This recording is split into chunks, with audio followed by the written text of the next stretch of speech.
La belle vie quoi.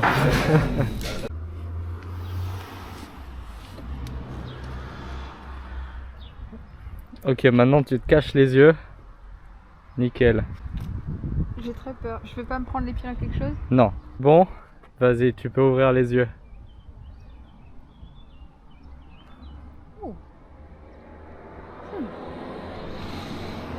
Il manque des bouts. C'est normal? Manque des bouts. Ouais, mini bout ça. Ancien camion de la SNCF, PTRA 7 tonnes. Regarde-moi cette jolie merguez. Tout abîmé. C'est la rouille, c'est normal? Ouais, c'est des détails ça. Pas faux. Bon bah voilà mon camion. J'espère qu'il te plaît. Non, mais à part l'aspect extérieur, il m'a l'air pas mal, hein. Brave camion. Bref camion. Pour un camion de 25 ans, ça va, hein. Ouais, ouais. Je peux voir l'intérieur. Ah, il est grand de ouf le volant. C'est quoi tout ça? C'est des boutons mais qui servent à rien, c'est des boutons décoratifs. Tu vois lui là-bas, il est jaloux. Parce que lui il a pas un Iveco, lui il a un Renault tout pourri qui va tomber en panne. Oh, c'est ça la radio? Oui. Waouh. Boeing. Comme les camionneurs. Ouais. C'est Il fait chelou, bouncy non? bouncy. C'est chaud, non? C'est très chaud. Tu peux pas trop conduire avec ça. Non, c'est trop de la merde.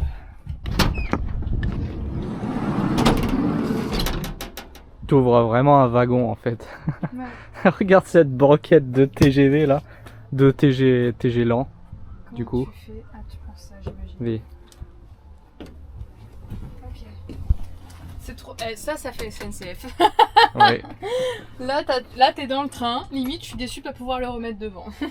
Tu peux le ranger. Ah, t'as des rangements là-haut, t'as vu? Oui, tu peux dealer de la cocaïne. Ah, nickel. Je mettrais bien des LED. Des LED pour en faire un... Ouais, un truc de pute quoi.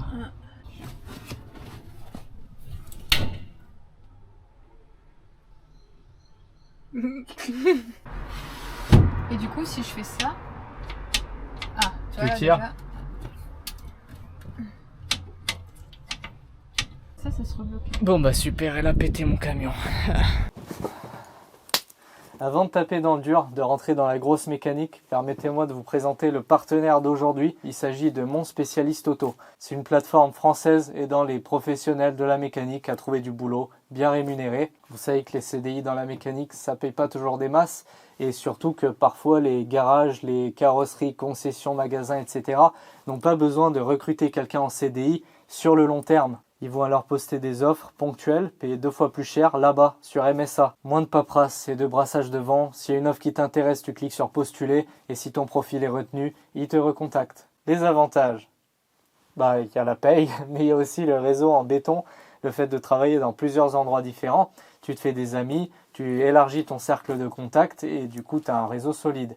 Et ça, c'est cool. Mais surtout, il n'y a rien à y perdre et il n'y a rien de payant.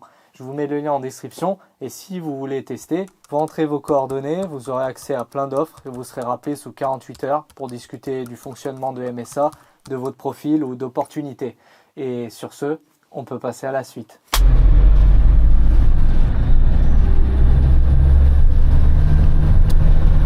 De l'E8, Sofim, des moteurs absolument increvables, turbo, 110 chevaux. Donc c'est un peu faiblard en puissance, mais honnêtement, je pense qu'il y a moyen de magouiller et de le faire passer à genre 150 chevaux avec un petit peu de tuning à la maison.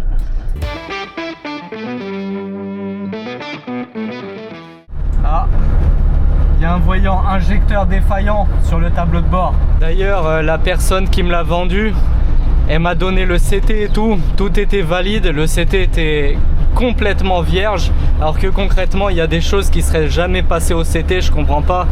Déjà j'ai un énorme jeu dans la direction, genre il y a toute une zone de flou total où il se passe rien. Les biellettes et tout de direction, triangle machin, satellisé, donc je pense qu'il faudra les changer. Je sais pas si on voit, mais il y a un voyant injection rouge sur le tableau de bord et il se traîne le cul. Alors je sais qu'il a que 110 chevaux, mais là c'est vraiment grave, là j'ai l'impression qu'il y en a 50. Donc ouais, il doit y avoir une douille là-dessus.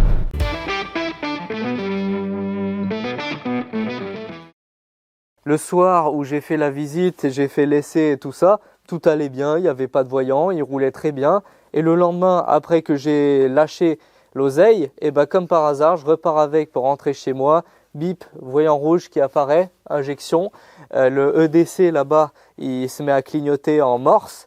Et je me retrouve avec un camion en panne. Mais bon, il roulait quand même jusqu'au moment où je vais à la station d'essence avec le poteau-Jean et il démarre plus. Donc bon, voilà l'histoire. Les symptômes, c'est qu'il tourne en dégradé. C'est que le EDC là-bas, le petit voyant, l'ancêtre en fait de l'OBD2, il me raconte du morse et il y a plein d'erreurs, il y a genre une dizaine d'erreurs. Et voyant injecteur, et bah des fois il démarre plus. Et je ne sais pas pourquoi. Alors du coup, il y a 1 million de possibilités. Et comme je te dis, c'est pas un OBD2. C'est-à-dire que en fait, on est pile dans l'époque de transition entre le full mécanique, où c'était simple parce qu'il y avait que de la mécanique. S'il y avait un problème, bah ça peut pas être un capteur. Et à l'époque où ils ont mis un calculo. Donc là, j'ai un calculateur, j'ai des capteurs de partout et la méthode de dialogue, c'est du morse sur une loupiote et une prise OBD qui va raconter de toute manière que des conneries. Donc là, je vais essayer de passer un diagnostic, mais je sais très bien que j'aurai des erreurs qui n'auront aucun sens, de type pédale d'embrayage défectueuse, alors que frère, c'est le moteur qui marche pas.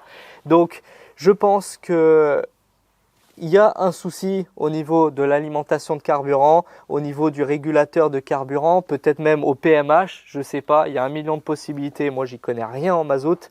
Mais en tout cas, je pense que c'est une réaction en cascade, un truc qui déconne, qui envoie des signaux de déconnerie de partout. Et donc, il va falloir trouver le coupable. Donc, j'ai commandé plein de pièces. Je me suis ruiné, j'ai acheté une nouvelle batterie. Ça m'a coûté 150 balles et la Isotech, elle était à 140 balles. Alors la Isotech, vu que c'est de la merde, et bah, j'ai pris pour 10 € de plus celle-là.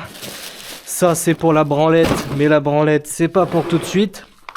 Je vais juste checker la tension pour voir si elle est chargée ou s'il faut que je lui mette un petit coup. 12,6. Ouais, c'est bien, mais ça mérite d'être chargé un petit peu plus tant qu'à faire. Comme ça, si jamais je tombe en panne sur la route, au moins je peux me permettre de mettre 45 coups de démarreur. Là, dans la timeline de l'atelier, l'atelier n'est pas encore fait. Donc, je tourne ces clips début août, en fait. Bim bim, hop, hop. Donc tout ce qui est les filtres, les bougies. Ouais, non, ça c'est pour ma C2. J'ai pas fait les bougies depuis 60 000 km, du coup elle pète à rade. Les filtres. Donc là j'ai des filtres à huile, filtres à gasoil, filtres secondaires à gasoil. Encore un filtre. Pourquoi j'ai autant de filtres? Je sais même pas. Capteur PMH. Alors c'est probablement pas du tout la bonne référence. C'est probablement même pas du tout... Quoique. Bon écoute, on verra ça plus tard. Je pense pas que c'est lui le problème. Mais bon, on verra bien. Et qu'est-ce que j'ai d'autre? J'ai racheté une pompe à gasoil. Donc j'ai pris exactement la même référence Bosch. Acheter des pièces de qualité origine, ça coûte à peine plus cher que d'acheter de la camelote. Donc plutôt que de prendre du Ridex ou des trucs de merde, pour 5 € de plus, t'as une vraie pompe. Tout ça, il va falloir qu'on les change. Sur ce modèle de Massif Coque, la pompe à gasoil se trouve sous le longeon, ici, à côté du réservoir. Ici, on a le pré-filtre et ici, on a la pompe à gasoil. Donc tout ça, on va les changer. Et c'est vraiment la honte parce que je suis en train de me faire un nouvel atelier, installer un pont élévateur et tout ça. Et je me retrouve où? Eh ben par terre, dans l'herbe, à changer des pièces de gasoil de merde sur un putain de camion Iveco. D'ailleurs, ce qui est vraiment cocasse aussi, c'est que si tu regardes toutes les durites, elles sont rouges. Ça veut dire qu'il y a des gens qui, avec ce camion, ont roulé au rouge. C'est un colorant de bâtard qui te colore toutes tes durites translucides. Et c'est le premier truc que les contrôleurs, si tu te fais arrêter sur la route, ça arrive jamais, concrètement. Mais tu peux te faire contrôler si tu roules au rouge ou pas. Et ils vont regarder ça, ils vont m'enculer. Sûrement parce que j'ai une tête de roumain et que j'ai une tête à rouler au rouge. Le seul avantage, c'est que t'as pas besoin de mettre des chandelles pour passer en dessous du véhicule, tu vois. La durite, vu qu'elle est connectée au réservoir, ça va me gicler dessus, mais je vais être gasolisé. On va m'appeler Don Gazole après. Et oui, maintenant il me faut la clé de 10. Allez. Ah.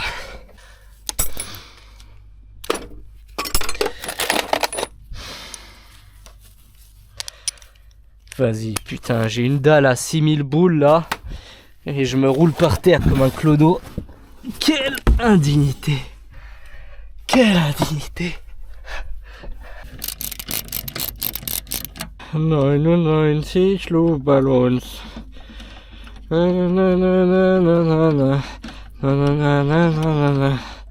Allez, on se prépare à la giclette. Me cum pas dessus, s'il te plaît. Oh, wow, me cum pas dessus, ça va bien se passer. Hop là. Ni vu ni connu. Alors, j'ai aussi changé le filtre et c'est très bon signe. Dans le sens où ça, c'est tout ce qui est sorti du filtre. Donc, s'il y a autant de merde là-dedans, c'est que y a un paquet de merde aussi dans la pompe et je comprends tout à fait qu'elle soit cannée parce qu'il doit y avoir un paquet de merde à l'intérieur aussi. Update, j'ai remplacé la pompe. Maintenant, il faut que je remette le câblage, les deux écrous et forcément, je les ai perdus dans l'herbe. Ensuite, on passe au filtre à gasoil dans le compartiment moteur. Donc celui-là, je sais pas exactement comment ça se passe.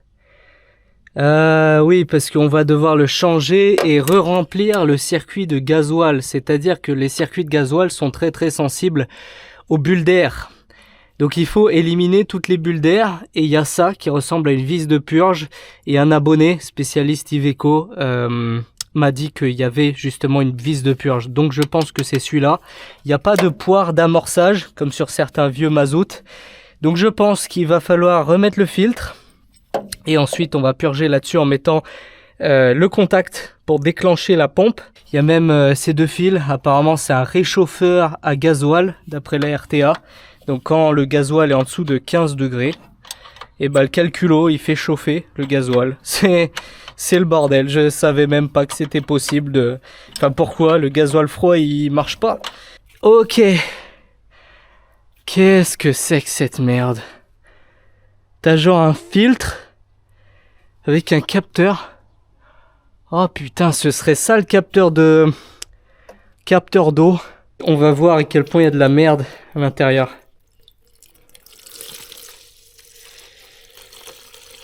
Waouh. Il y a quand même un paquet de merde dans le filtre et ça c'est super mauvais signe. J'espère que mes injecteurs ils sont pas morts. Allez. Ok. C'est pas le bon filtre.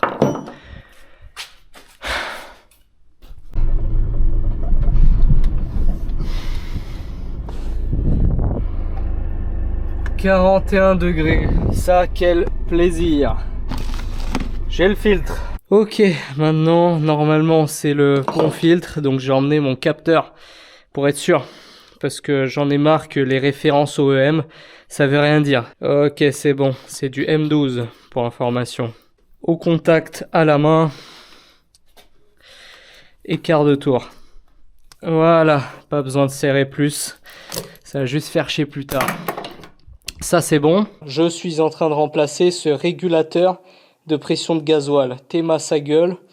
Il fait grave pitié. Donc, j'en ai acheté un nouveau. Alors ça, je vais pas te mentir, ça coûte une burne. Je crois que ça coûtait 90 € au moins cher.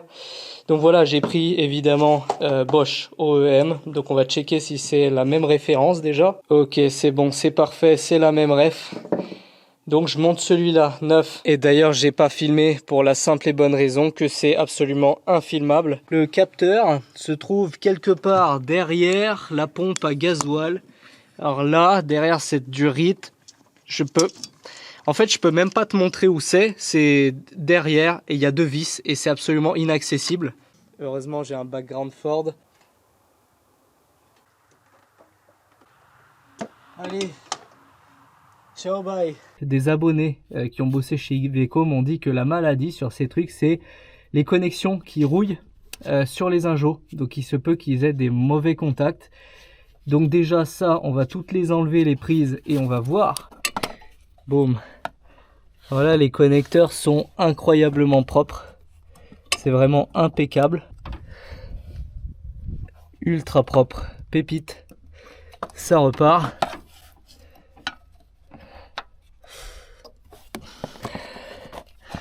Tout a l'air si propre, ça me rend fou. C'est propre, c'est parfait. C'est pour ça que ça me casse les couilles tellement qu'ils soient en panne. Si t'achètes une merguez qui soit en panne, ok, t'as acheté une merguez, mais moi j'ai pas acheté une merguez en fait. Parfait, parfaitement propre. Ok, donc c'est pas du tout de la corrosion sur les injecteurs. Il y a eu un suivi de zinzin sur ce véhicule vu qu'il était à la SNCF. C'est une grosse entreprise, du coup tous les entretiens ont été faits en temps et en heure pendant 15 ans. Donc là tu vois j'ai 4 pages de travaux et ça c'est super rassurant quand tu achètes un véhicule. Et ben, tu sais que s'il a été chez une grosse boîte, normalement c'est réglo. Et en plus visuellement, a priori j'ai pas vu de vis qui manque, de trucs pétés comme si des singes avaient bossé dessus. Et en plus électriquement il est parfait et sans un pet de rouille. Donc c'est pour ça que j'ai acheté ce truc. Vu la tête des ingos alors qu'il soit grippé, c'est possible. Mais bon, il y a quand même peu de chance. J'ai besoin d'une femme indépendante et forte pour m'assister dans le démarrage de mon camion. Ta mission, si tu l'acceptes, c'est que tu prends la clé, tu la mets dans le contact et tu mets le contact. Tu démarres pas, tu mets le contact. Ok. Voilà, et là, ça va me gicler dans la gueule. Et du coup, tu mets dans le contact et t'enlèves le contact quand je te le dis. Je sais pas trop à quoi m'attendre, je vais pas te mentir. Ouais. Oh, sa mère! Oh shit, it's coming, daddy! Stop, coupe. Alerte! On va dire que c'est purgé. Vas-y, remets. J'ai un voyant. Bah non, je suis pas censé avoir un voyant, je viens de tout faire pour que... T'as un voyant...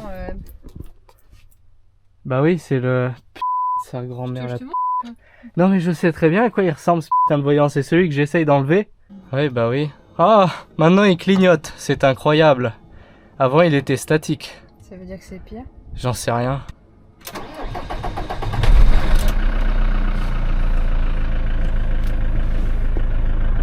Bah c'est bien, ça tourne.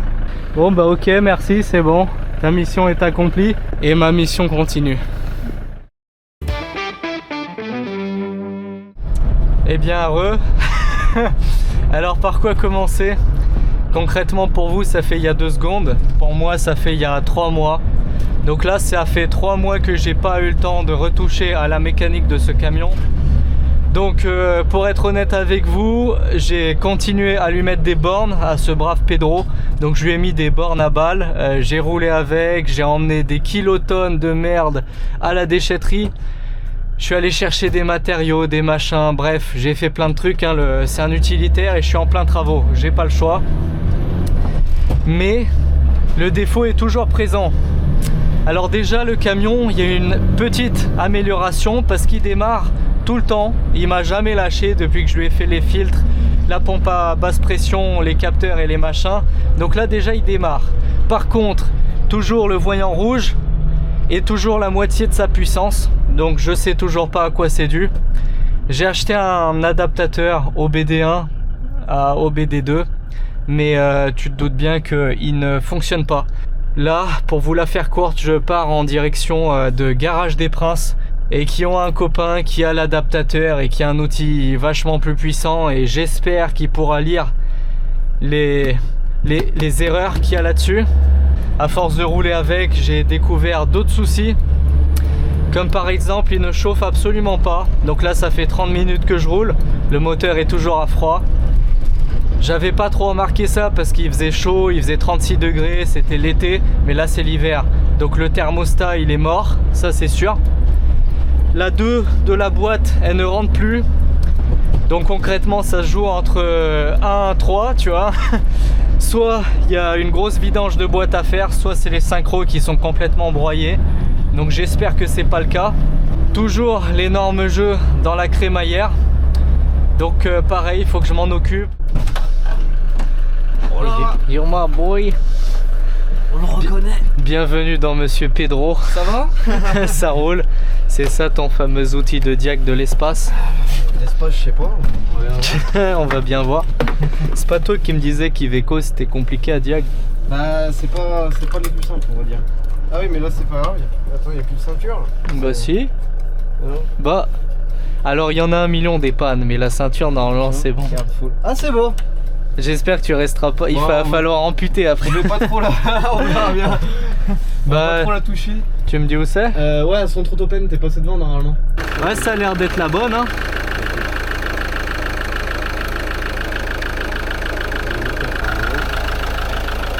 T'as essayé de diag avec quoi toi?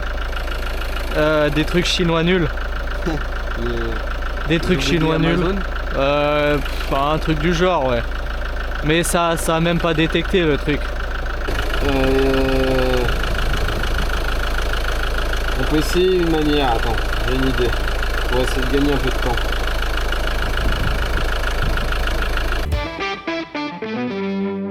Essai numéro 2 avec un autre appareil. Échec. Un échec, un peu déçu quand même. Iveco c'est de la merde.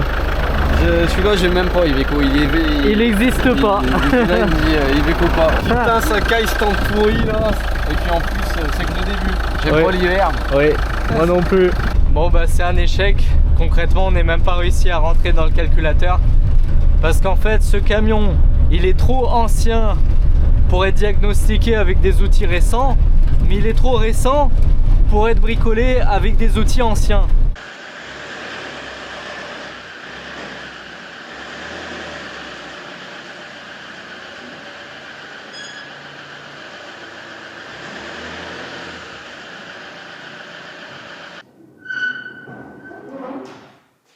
Tight, tight, tight. La question maintenant c'est est-ce que je vais réussir à lever Pedro avec mon pont élévateur 2 tonnes 5 et il fait genre 2 tonnes 6. Wow. Je regrette. Je crois que ça risque d'être compliqué. J'ai l'impression que c'est le genre de truc où va falloir une vidéo complète juste pour pouvoir le lever en fait parce que genre là il y a des espèces de gros longerons de poids lourds qui traversent toute la structure et ça c'est que de la tôle donc je peux pas lever par là comme une voiture. Faut que j'emmène les patins au-dessus de ça, sauf que ça c'est vachement loin. Ici il y a le réservoir donc si je lève j'explose le réservoir et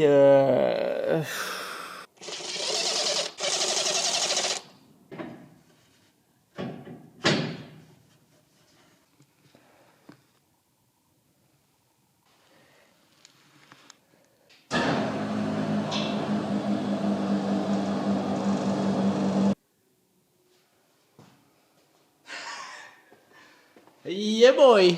Bon, j'ai craqué mon slibard, j'ai développé des très mauvais réflexes. Maintenant que j'ai un pont, j'ai envie de tout lever avec un pont, même si c'est pas nécessaire. Donc, j'ai fabriqué des espèces de poutres comme ça qui se chopent sur les longerons, évidemment, pas sur la partie carrosserie. Et j'ai levé et j'ai calé des chandelles parce que je suis quand même pas fou. Hein. Le pont, il est à la limite de ses capacités. Donc, j'ai foutu des crics si jamais y a un problème. Là c'est en appui donc il n'y a pas de souci. J'ai regardé un petit peu comment c'était branlé et je peux dire direct que c'est 1 million de fois mieux branlé que chez Ford. Donc en apparence j'ai juste 2 vis à enlever et toute la partie avec les phares ça dégage. Ensuite le pare-choc c'est facile aussi, il y a 4 vis sur les côtés et 2 trucs en dessous et bim ça dégage. Donc toute la face avant normalement elle tombe facile. Ensuite on va sortir l'intercooleur, le radiateur, vidanger le circuit d'eau et tout ça. On dépouille tout, bim bim badaboum, comme d'hab, hein, à force vous me connaissez, petite liste à dopamine. Ça c'est la carotte et ça c'est l'âne. À chaque fois que je fais un truc sur cette liste, slash, je prends plaisir à défoncer les trucs avec une grosse ligne bien vénère et ça me procure du plaisir. Donc on va faire un paquet de trucs. Il y a d'autres trucs que j'ai même pas mis sur la liste parce que bon, j'ai plus de place dans la longueur du tableau. Problème principal, le souci d'injection.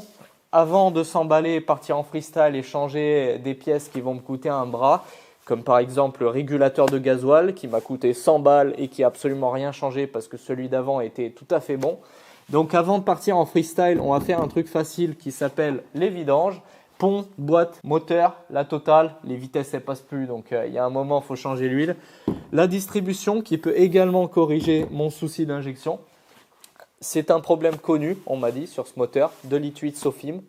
Apparemment la distrib, le galet il se défonce et je sais pas quoi, la courroie elle se détend. C'est comme si ça décalait d'une dent et le capteur il raconte de la merde. Ça pose souci, blablabla. La distrib elle est vieille, on va la changer. Tant qu'à faire, tomber toute la face avant.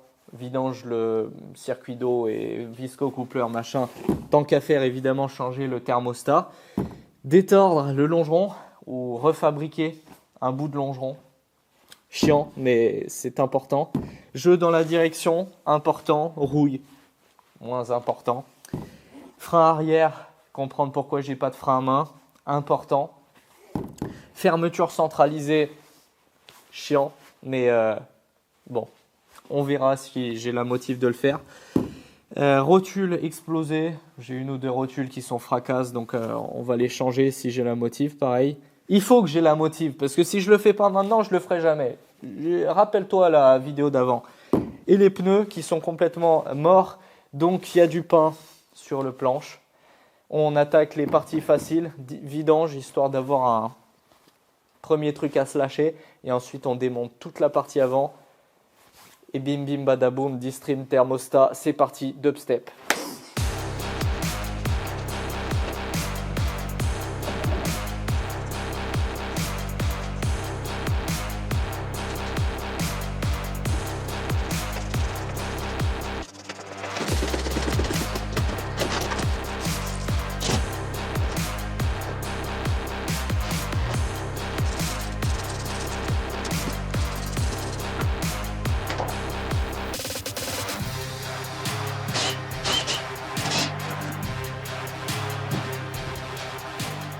Voilà, la face avant est tombée.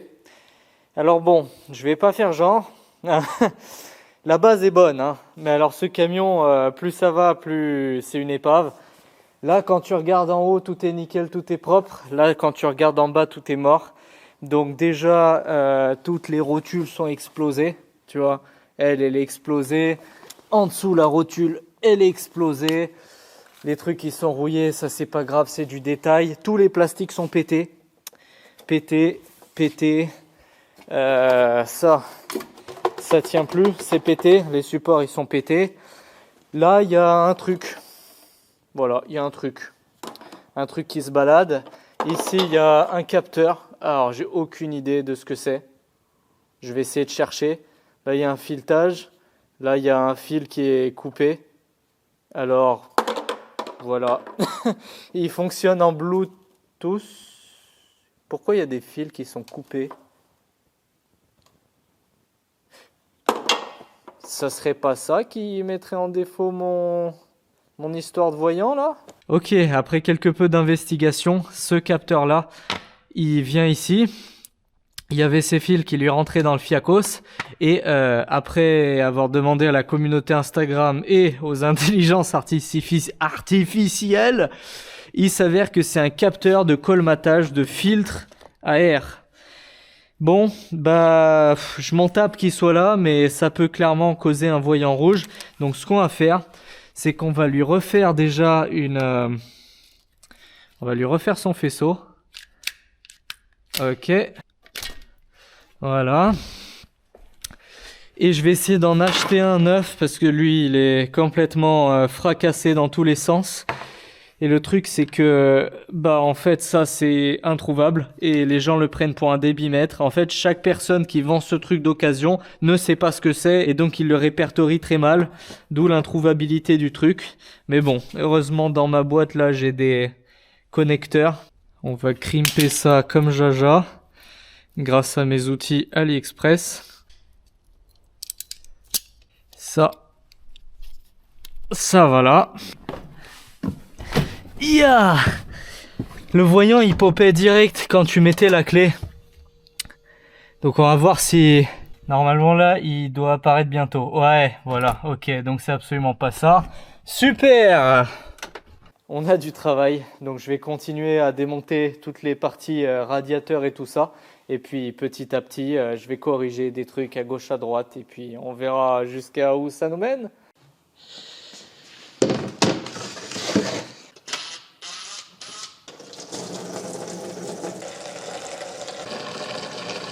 Bien sûr, charte du rat oblige, ce liquide de refroidissement il est absolument nickel, donc évidemment qu'on va le réutiliser.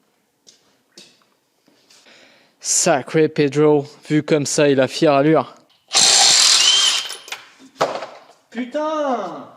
Premier point de vigilance quand on démonte un visco-coupleur comme ça, l'écrou est en filetage inversé.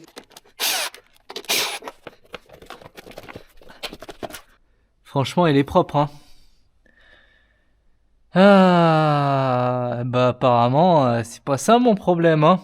Enfin, tant que j'y suis, je vais la faire quand même. De toute façon, faut que je démonte le thermostat aussi. Tiens, je vais le faire tant qu'on y est. Bim, bim, bim, bim, clé de 13. Waouh, la jolie servante. Il est là-dedans. Alors forcément, il va pas vouloir venir tout de suite. Voudrait-il un peu de tap-tap? Alors, par quoi je commence? Tap-tap intermédiaire. Intermediary tap-tap. Ok. Nice. Et bah, tu sais ce qu'il dit, le thermostat?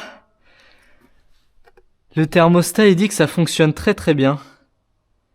Tu vois, il est pas ouvert. Moi, je m'attendais à ce qu'il soit resté coincé ouvert. Et c'est absolument pas le cas. Il est fermé. Putain, je commence à me chier dessus. Pour de vrai premier degré, je commence à me chier dessus. Parce que genre, il y a que des pannes introuvables. Écoute, allez, on va changer des trucs et on verra bien. De toute façon, qu'est-ce que tu veux que je fasse d'autre? Maintenant, ce qu'on va devoir faire, c'est caler l'arbre à cam, la pompe à injection et le vilebrequin dans la bonne position. Alors, selon la RTA, là, ici, il y a une goupille qu'il faut mettre vers le bas. Le repère sur la poulie de vilebrequin doit y avoir un... Ah oui, ici, il y a un repère, il va falloir l'aligner vers le haut. Et ici, on verra ça plus tard. Et là, tu vas me dire que j'ai pas la bonne douille, parce que ça, là... Bah oui.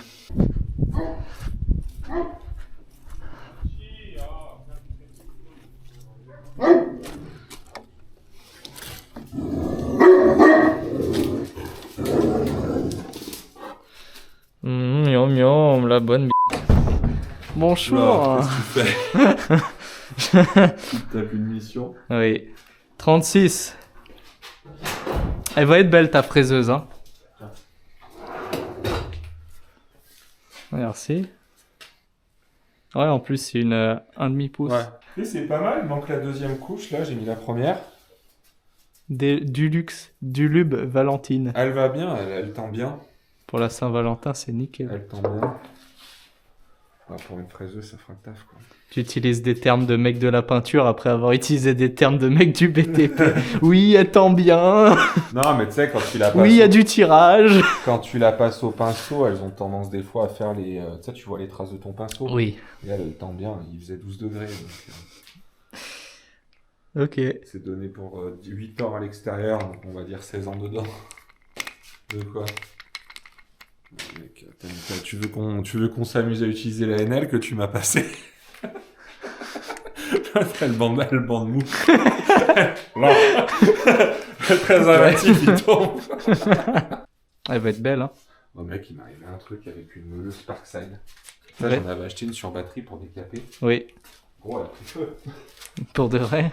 Bah, j'y ai mis un pack, faut que je la fasse échanger. Genre, ça doit faire court jus dedans, là. J'ai sorti le truc, j'ai balancé. Tu l'as jeté loin. Mec, elle a commencé à fumer sa mère. Tu lui as tiré sur la couenne avec la brosse. Même pas. Je coupais mes tiges de métal. Et elle a une fonction à la con. Par contre, ça, c'est la grosse merde. Si elle s'arrête, ça, tu la bloques. Oui. Dès qu'elle se désengage, elle redémarre direct. Bah Elle a non, pas de faut pas faire ça. Bah ouais. Faut pas faire ça.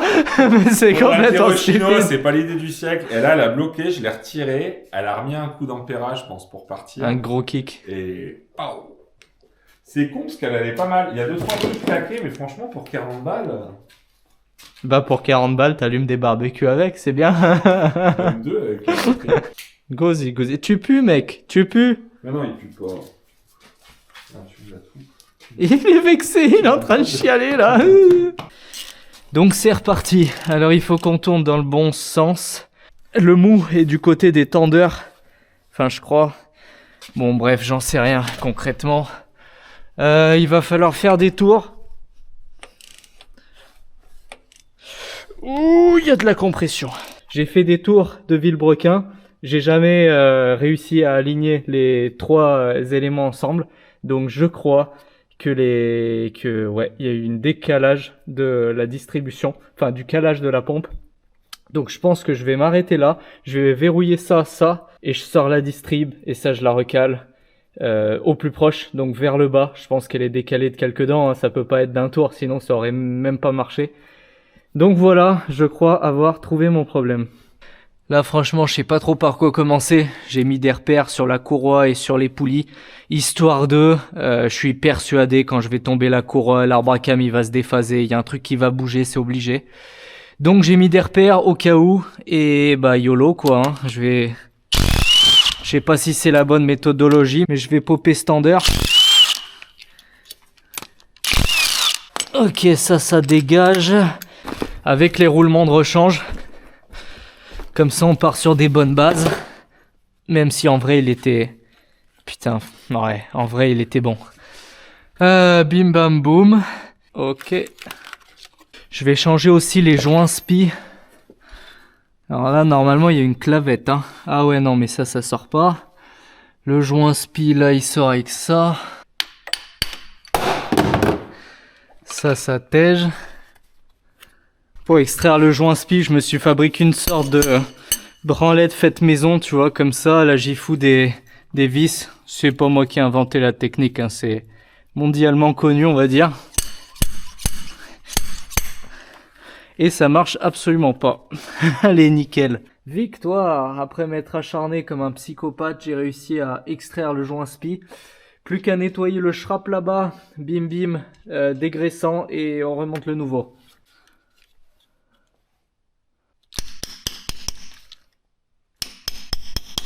Pour dégraisser, ça fait chier parce que même le dégraissant de chez Action, là, le nettoyant frein, c'est genre 3,70 € et t'as rien dedans. C'est le truc, il est vide.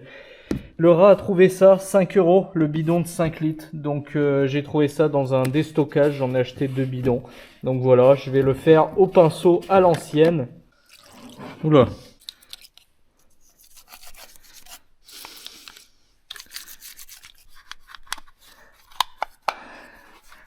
Ok, j'espère que la lèvre elle est pas retournée, hein, parce que franchement c'est impossible à voir derrière. J'ai comprimé le tendeur ici à fond.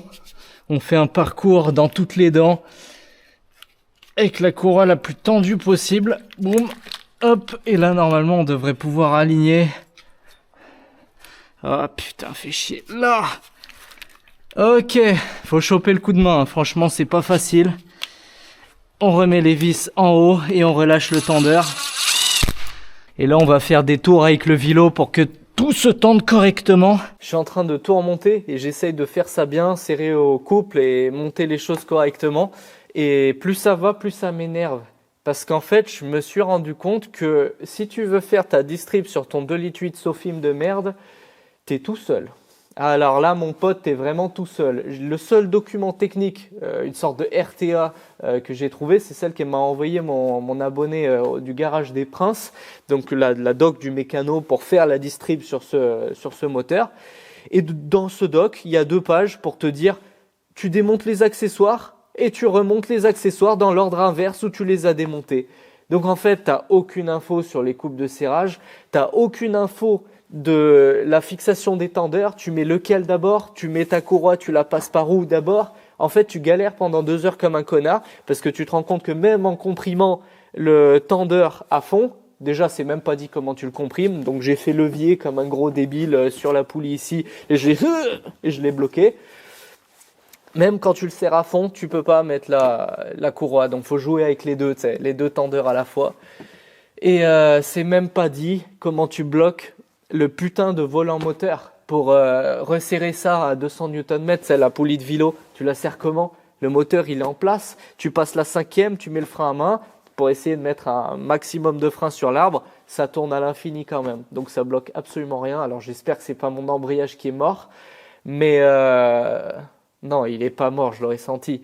Mais enfin voilà, t'es complètement tout seul. Et là, les couples de serrage, bah, aucune info. Ce tendeur, il y a un pivot, parce que c'est un tendeur sur ressort. Donc, est-ce que je dois bloquer le pivot?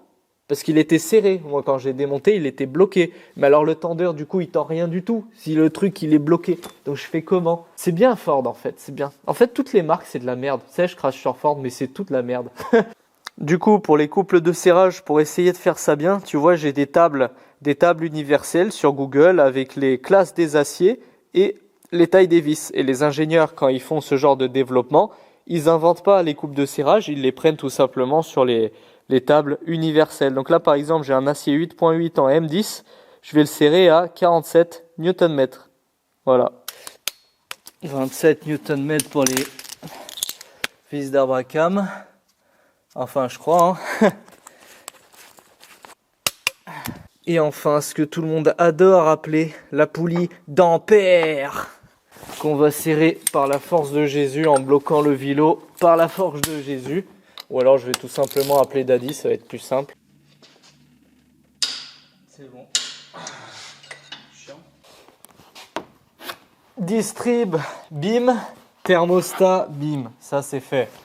J'ai tout remonté côté de la distribution. J'ai remonté le thermostat neuf, changé 2-3 merdes, nettoyé 2-3 merdes. Et maintenant on va s'occuper des rotules. Alors les rotules qui sont explosées, on va commencer par celle-là au niveau de la barre stabilisatrice. Donc là tu vois il y a une espèce de grosse barre stable qui relie les deux. Donc je vais démonter toute la barre stable avec ces deux rotules et on va les changer en même temps. Ah, la méca poids lourd. Des vis de 27. J'ai juste peur d'une chose avec cette histoire de barre stable, c'est que j'arrive plus à la remettre. Mais si j'enlève des deux côtés, normalement elle sera équilibrée. Donc ça sera plus simple que si j'enlève un côté à la fois. D'où ma décision. Ok, ça c'est bon. Oh, elle est raide. Ouais, la méca poids lourd quoi. De ce côté on fait pareil. Là vous allez vous foutre de ma gueule parce que j'ai pas réussi à enlever la roue. J'ai mis la péteuse à fond et c'est tellement serré que j'arrive pas à enlever juste une putain de roue. Je sais pas combien il les sert. Ah, du coup je me fais chier maintenant, c'est génial. Il me faut une péteuse poids lourd. Pour sortir les rotules, il suffit pas de juste taper dessus. Moi j'ai une technique, c'est de taper dessus mais avec conviction. C'est pas juste tu tapes dessus, tu vois, c'est tu prends. Ta ta. Voilà. Là il y avait de la conviction là. Ah, pas assez de conviction. Même moi j'y croyais pas, tu vois. Ah. Ah. Technique de desserrage de roumain impliquant une dalle très solide, donc j'espère que ma dalle est solide.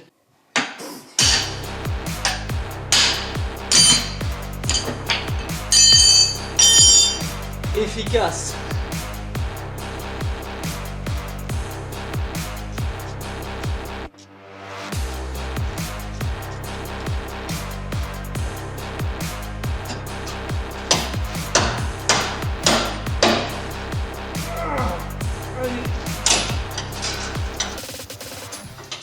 Ah, la méca poids lourd, j'adore.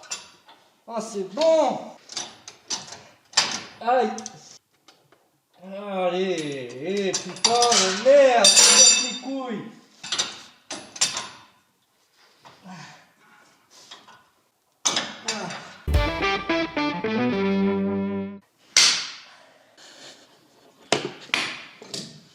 T'inquiète pas, si une dalle quartz c'est fait pour être marave.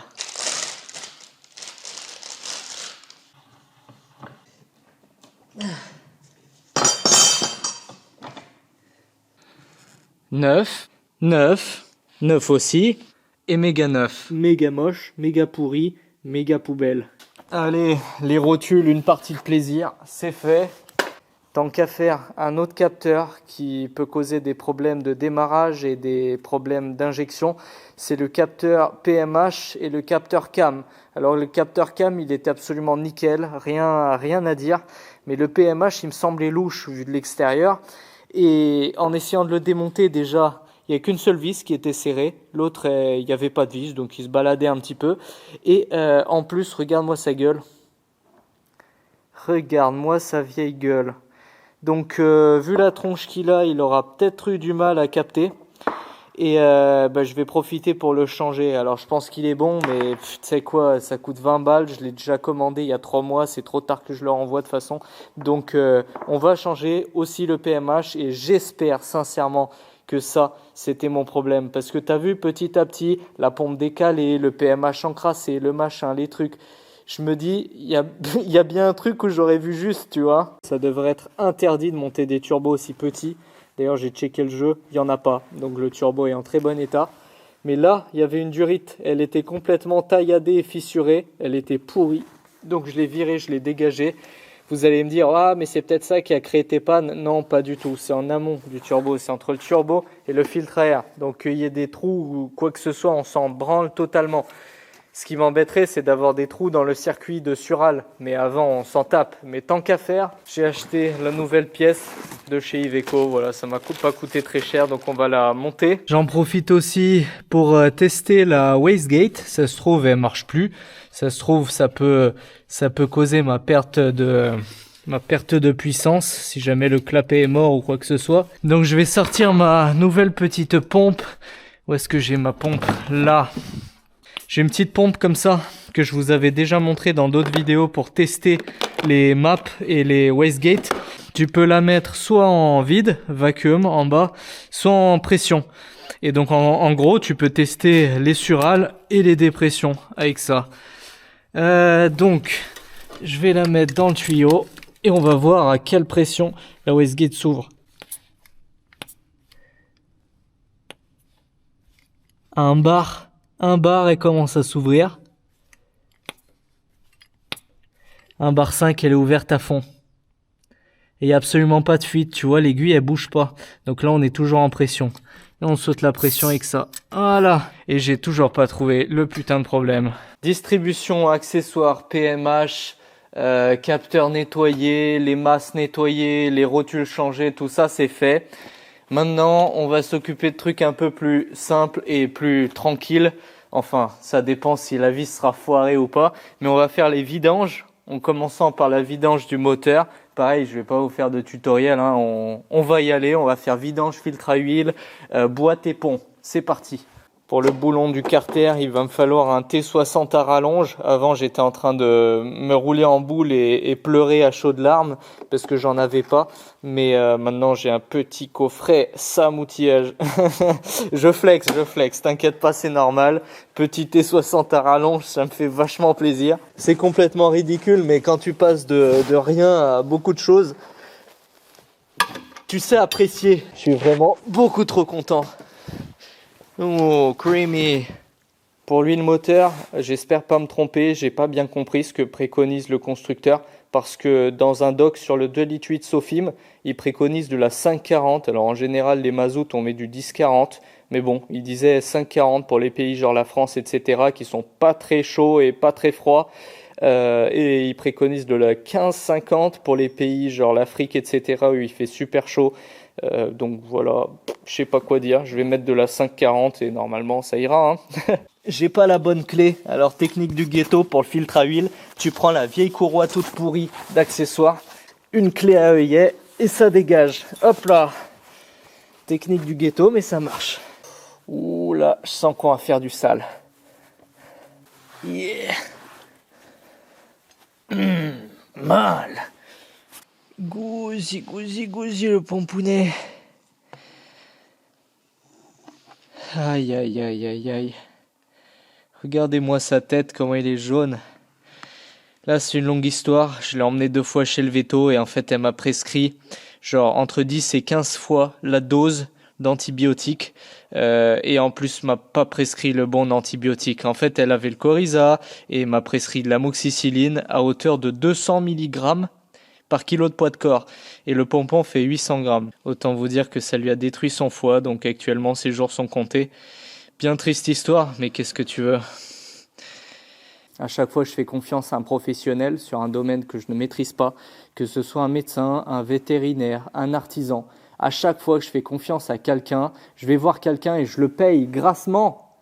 Il te regarde dans les yeux et il te dit de la grosse merde avec assurance. La veto, je lui ai dit, mais tu sais, je suis pas médecin, je suis pas vétérinaire, mais je lui ai demandé, ça me semble un peu beaucoup. 200 mg, c'est une dose que tu donnes à un enfant de 20 kilos. Et le pompon, il fait 800 grammes. Et la meuf, elle m'a dit avec assurance, elle m'a dit « Non mais monsieur, je vous assure, c'est normal, vous inquiétez pas, en fait, les doses pour les volailles sont 10 fois supérieures à celles des autres animaux parce qu'en fait, elles métabolisent différemment et tout ça. » Bah ouais, elles métabolisent vachement, ouais. Aucune étude scientifique ne disait ça, tu vois. Aucune étude scientifique ne disait qu'il fallait prescrire 200 mg d'amoxicilline à un coryza. Mais bon. Alors, la boîte de vitesse... On a un écrou ici et on a un écrou là.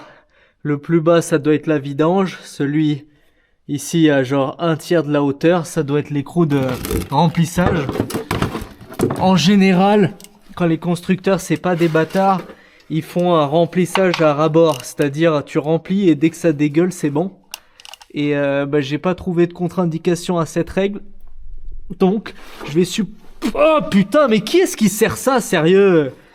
Au début de la vidéo, j'ai dit qu'il n'y a aucun connard qui a travaillé sur cette voiture.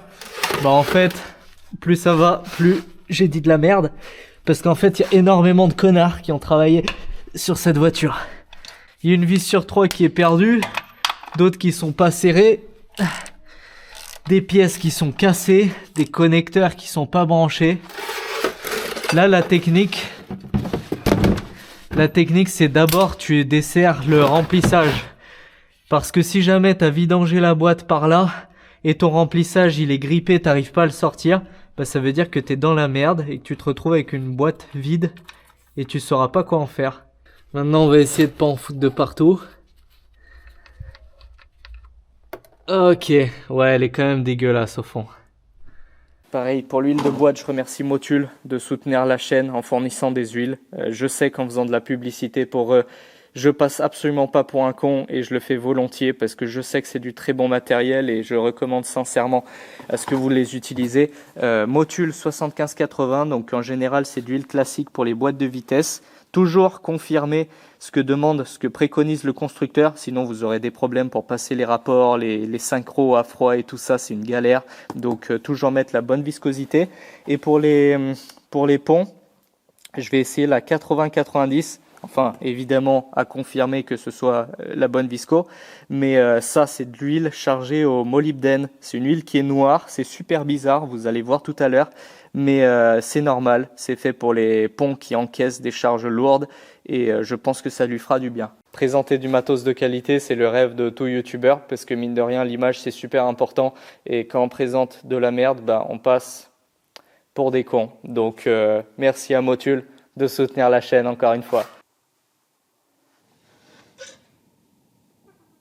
Quand tu vois la taille de ce différentiel, oh, c'est dégueulasse! Oh! Ah, c'est sale! Regarde la taille monstrueuse de ce différentiel. Tu comprends pourquoi je fais tout ça? Pourquoi j'ai acheté un putain de Iveco de merde? Et à mon avis, je suis pas expert en camion, mais je pense pas qu'il y en a beaucoup des camions que tu peux charger autant et qui avancera toujours pareil, blindé à 7 tonnes ou pas blindé. Je me dis, si je veux faire des événements, si je veux tracter ma Sierra, tracter un atelier derrière, dormir dedans, ben je peux tout faire parce qu'il est énorme. En fait, sur le papier, il est trop bien, quoi. Ah, mais la patte! Oh, le vieux cum! Ah, c'est ignoble! Regarde-moi ça. On dirait du sang de licorne de Harry Potter, le truc. C'est normal, c'est le molybdène, c'est noir, hein, c'est comme la graisse molybdène, ça fait un truc bizarre. Mais du coup, faut pas te dire qu'il y a des copeaux de métal dedans. Hein. Creamy vidange, c'est fait aussi. Voici l'état de mon longeron. Alors, je suis extrêmement salé pour 2 raisons. La première raison, c'est comment ça passe au CT, je sais pas. Deuxième raison pour laquelle je suis salé, c'est envers moi-même, c'est parce que je l'ai pas vu. Le jour de l'achat, la nuit commençait à tomber, le camion forcément il était au sol, j'étais dans un parking, j'ai regardé la rouille, j'ai inspecté en dessous, ça m'avait l'air propre. Mais ça, je ne l'ai pas vu, donc je m'en veux. Mais bon, écoute, c'est pas une partie qui est fonctionnelle. C'est à l'arrière du camion, c'est à l'attelage et tout ça. Et ça me fait ultra chier parce que c'est tellement tordu que je peux même pas atteler. Donc en gros, je n'arriverai jamais à détordre ce morceau. C'est de la tôle qui est trop épaisse. Donc je vais la disquer, je vais la couper très proprement au niveau où c'est encore propre. Et ensuite refabriquer cette pièce. Et puis on va ressouder très proprement à l'aide de Juan Miguel. Et bim bim badaboum, j'espère que ça va le faire et que ça ne sera pas cramé.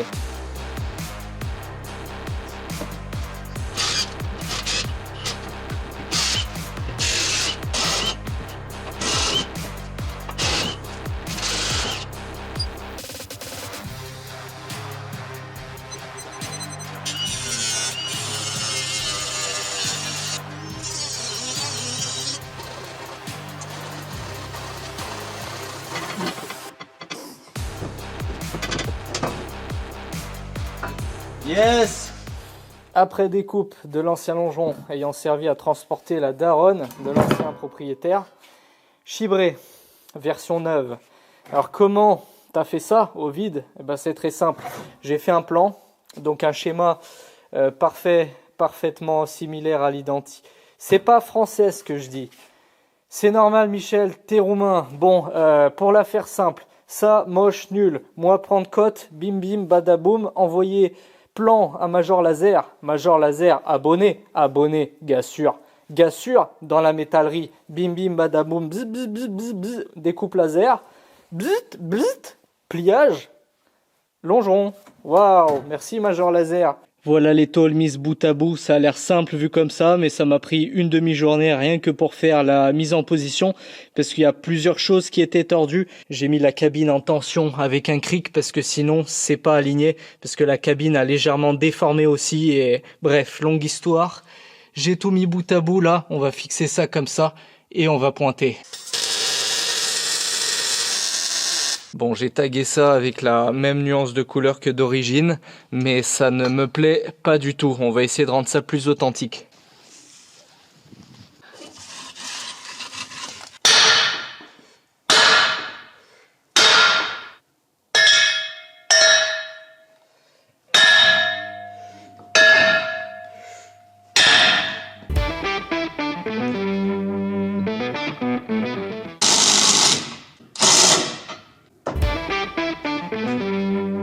Jean-Michel Carrosserie s'est occupé du longeron. OEM. On s'occupe du jeu dans la colonne de direction.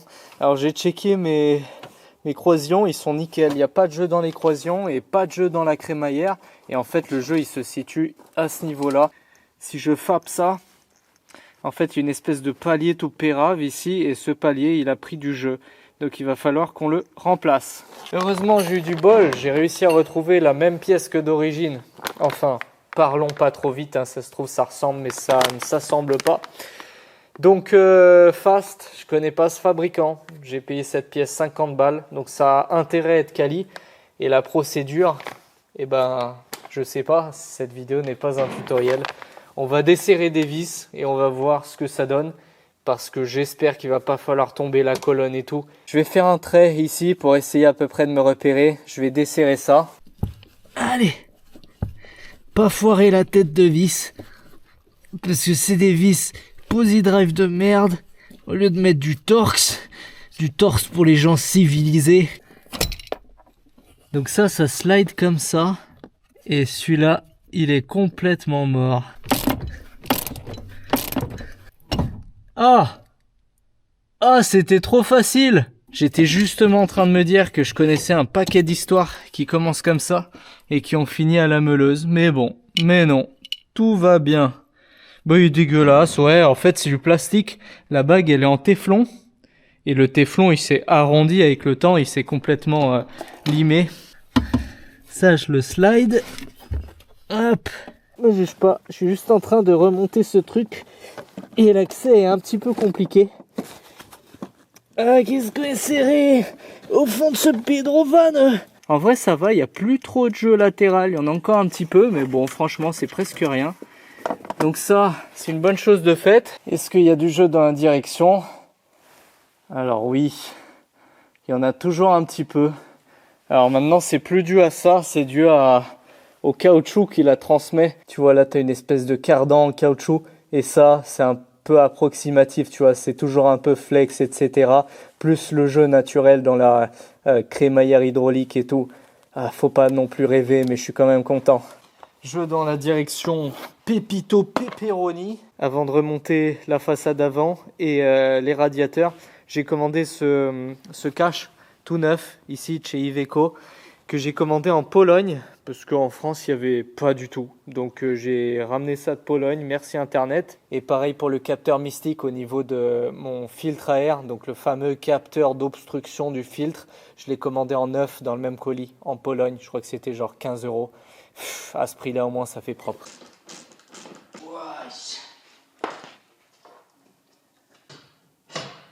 Bientôt le moment où je démarre et je vais voir si j'ai réussi à réparer mon problème ou pas.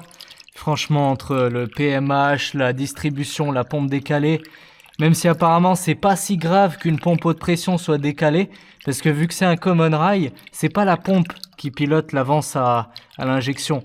Mais bon, s'il y a une pige d'origine, si les ingénieurs ils ont pensé à ça, c'est peut-être pas pour rien. Toutes les masses aussi, partout sur la voiture, je les ai démontées, brossées, etc. Le capteur, ici, je l'ai remplacé. Les soufflets, j'ai changé des durites, des machins, du nettoyage de capteur hors caméra. J'ai nettoyé le map qui est sur le collecteur. 1 million de trucs que j'ai fait. Donc là, franchement, j'ai bon espoir. Je pense que mon problème, il sera solutionné et que j'aurai plus de voyants rouges. Et le famoso liquide de refroidissement recyclé, c'est fait. Voilà. Hâte de le démarrer là, ça fait 2 semaines qu'il est sur chandelle.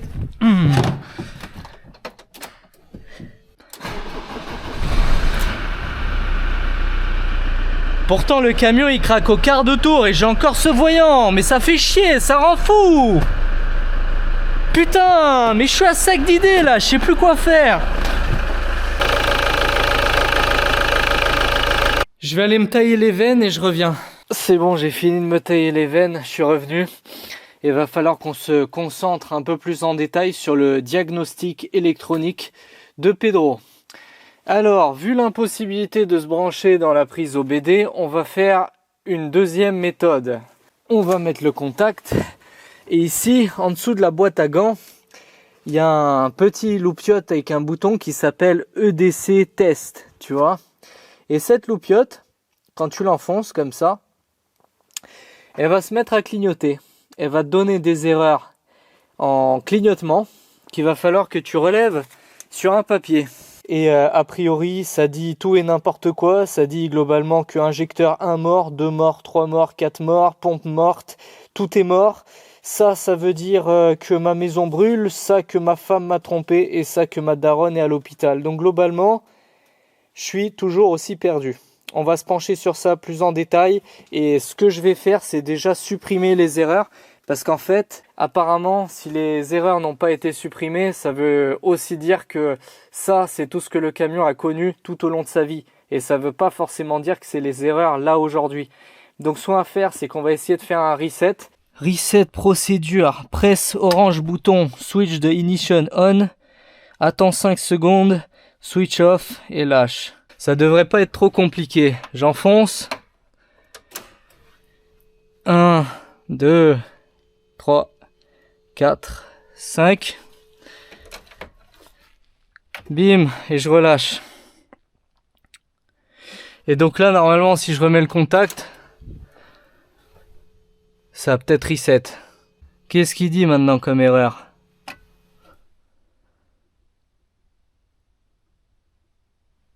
Pour l'instant, 2-1, je l'ai déjà.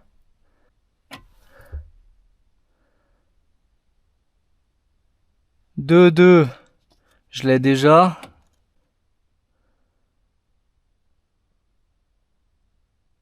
2-3. Oh, 2-3, il est nouveau celui-là. Je peux l'ajouter à mon Pokédex, trop bien. 2-3, chouette. 4, 3. Wow, j'ai pas suivi. 8, non, 3, 9, 3, 8, 3, 3, 8. Mais je l'ai déjà. Bon, je vais me tailler les veines et je reviens. Je suis de retour. Alors, j'ai pris le temps de croiser la table de chez Iveco avec les fameux codes en loupiote qui clignotent là. Et donc, voici à quoi correspondent toutes mes erreurs. Globalement, tous mes capteurs, pression de carburant, pression d'air, température d'eau, tous les capteurs de température ou de pression, ça me dit qu'ils sont morts. Tous les switch donc mise à la masse de la pédale lorsque tu actionnes l'embrayage, le frein, l'accélérateur, la pression de carburant, non, pas tous, 3 injecteurs sur les 4 sont en défaut, les systèmes de préchauffage, globalement en fait, tout est en défaut. J'ai toutes les erreurs possibles et imaginables. Et qu'est-ce que ces erreurs ont en commun? Une putain de masse. Évidemment que c'est impossible que tout soit mort comme ça, c'est pas possible. Donc en fait, point positif, un problème à mon avis électronique de masse quelque part va solutionner tous les problèmes à la fois. Point négatif, il faut le trouver. Il faut le trouver. Donc je t'ai dit, j'ai nettoyé toutes les masses. J'ai checké les masses qui vont au calculateur. Elles sont bonnes. Et là, c'est des masses qui probablement sortent du calculateur. C'est le calculateur qui les met à la masse ou un truc comme ça. Donc, alors, soit mon calculateur est cramé, soit... Du coup, je démonte et je contrôle aussi tous les relais. Je regarde s'il n'y a pas de cramé, s'il n'y a pas un faux contact à l'intérieur ou quoi que ce soit. Propre. J'ai réussi à trouver une espèce de liste de pin-out. Donc déjà, j'ai checké toutes les masses qui servent à alimenter le calculateur. Donc là, il y a 3 masses ici. Il y a des plus. Alors, sur les 3 plus de batteries qui vont au calculo, j'ai seulement une qui marche. Alors peut-être qu'il y en a une qui passe dans un relais qui est pas active vu que j'ai pas mis le contact, j'en sais rien. Mais là je vais tester aussi le pin 30. Le pin 30 apparemment c'est une masse commune à tous les capteurs de température. Donc là si je check la résistance, normalement je suis censé avoir 0.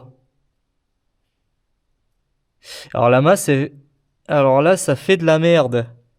Est-ce que ça correspond aussi à une masse batterie? Non, c'est pas relié à la batterie. Et est-ce que c'est relié au châssis? Non, c'est une masse qui est directement pour le calculateur. Je sais pas quoi interpréter parce que c'est peut-être moi qui, tu sais, je fais ça à l'arrache avec des fils de fer, donc c'est pas très bon comme méthode. Ouais, en gros, j'ai quasiment 0. Donc là, sur ce capteur, j'ai 0. Je pourrais tester les autres capteurs, les injecteurs, etc. Par exemple, si je me pique, juste par curiosité, sur un injecteur, est-ce que c'est relié à la même masse? Normalement, non. Ouais, là, ça dit n'importe quoi. Donc, normalement, c'est pas relié. Donc on va tester d'autres capteurs de température. Je vous ai parlé tout à l'heure des adaptateurs OBD2 à OBD1 prise ronde, genre les vieilles Mercedes, Iveco, etc. Et donc ça c'est l'adaptateur que j'avais acheté. Donc comme tous les adaptateurs, c'est un truc chinois. Et les abonnés m'ont prévenu, ils m'ont dit que ces trucs-là, ils sont pas du tout bien câblés. Donc t'arrives pas à diag avec parce que ils sont pas bien branchés. En effet, je l'ai cramé au chalumeau pour pouvoir dépiner proprement. Et j'ai regardé où allait quoi, et même le 12 volts, même le moins et tout ça, tout était câblé de travers. Alors est-ce que c'est Iveco qui est câblé de travers? Moi je pense que c'est Iveco qui est câblé de travers, mais bon, en tout cas j'ai sorti les 3 pins qui m'intéressent pour le diag, à savoir le moins, le plus 12 et le K-line pour la communication, et je vais essayer de les brancher à la mano. Du coup j'ai branché comme ça et ça détecte, donc là déjà il y a de l'amélioration, mais ça marche pas parce que c'est pas du OBD2, enfin je sais pas ce que vous en pensez, mais je soupçonne un petit peu un calculo mort ou un problème dans la boîte à relais que j'ai pas vu, je sais pas, mais le faisceau il est propre et apparemment il y a moyen de cloner des calculateurs, genre acheter un calculateur, le même que celui-là, qui marche et que tu clones celui-là dans l'autre. J'y connais rien du tout, je sais pas s'il y a des gens parmi vous qui connaissent ce truc, qui ont déjà cloné ce truc, ou alors fait un IMO-off sur un autre calculateur de la casse, en espérant que ce soit le même, parce qu'il y a 40 versions différentes. J'aurais bien aimé rayer la première ligne, le problème principal, parce que là, j'ai l'impression de patauger dans le vide, je sèche totalement.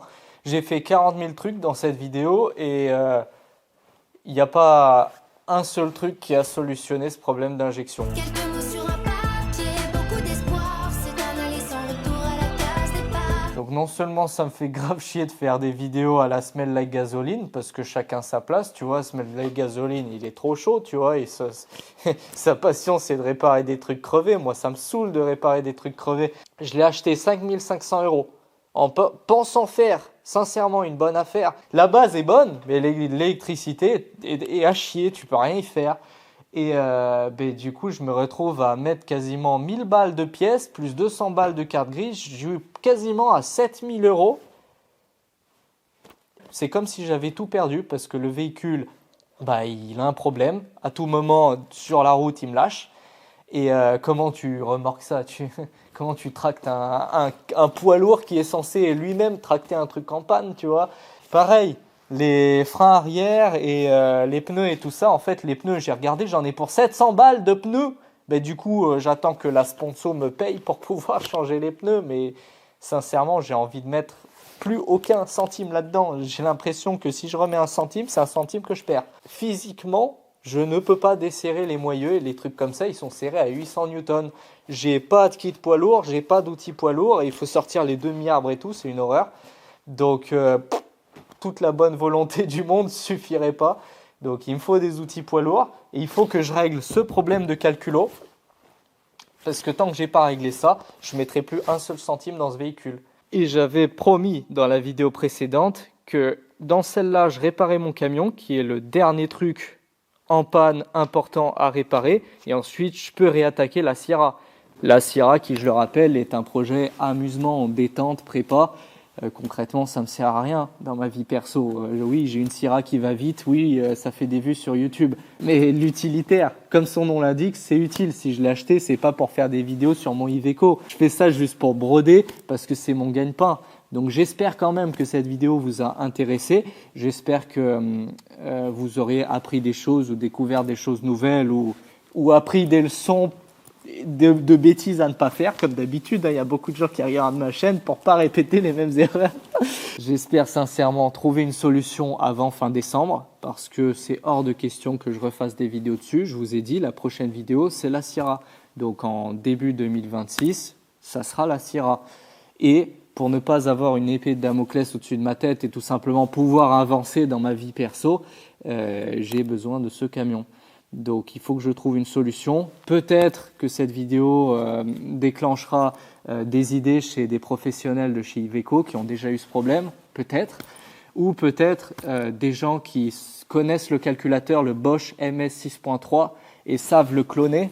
Moi, j'y connais rien. Donc, normalement, à mon avis, on peut cloner dans un nouveau calculo. Je le mets dedans et potentiellement, j'ai plus de problème. Je sais pas. Merci infiniment MSA, mon spécialiste auto, qui a un sponsor super cool. Et il n'y a rien de payant. On n'a rien à vous vendre. C'est simplement si vous cherchez du boulot parce que vous êtes indépendant ou si vous êtes entre deux CDI et vous voulez tenter une aventure nouvelle à votre compte. Si vous voulez voir tout simplement si des missions vous plaisent, s'il y a des missions intéressantes autour de chez vous, ça vous prendra quelques minutes. Et sur ce, on se retrouve très bientôt pour la Sierra. Ciao!